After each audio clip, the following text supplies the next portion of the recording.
Understanding prepositions. Mastering the use of between. Hello, learners. Welcome to another exciting session on English grammar. Today, we're going to demystify a very common preposition of place, between. It's a term we often use, but do we always use it correctly? Let's find out together. Let's start with the basic understanding. The preposition between is typically used to refer to something that is in the middle of two other things. This could refer to physical objects, periods of time, or abstract concepts. For example, the coffee shop is between the bookstore and the bakery. Key point, between, is used when referring to two distinct items.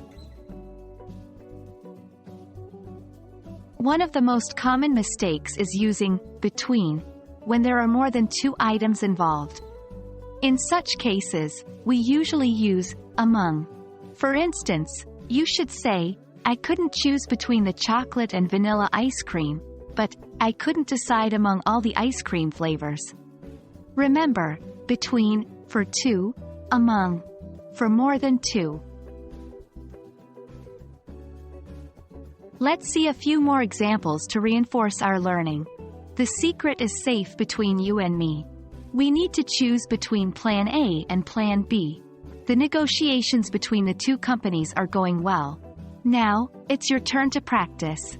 Try to use between in a sentence and share it in the comments. But remember, English is a language full of exceptions.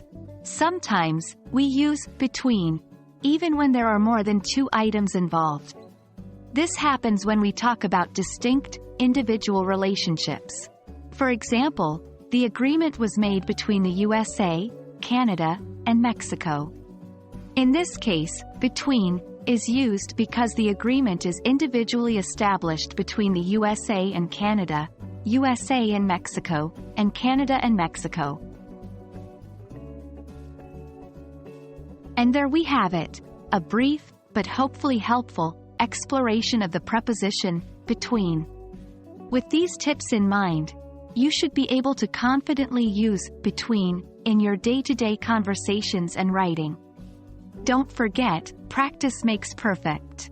As always, we're here to help you on your journey to mastering English. Until next time, keep practicing, and happy learning.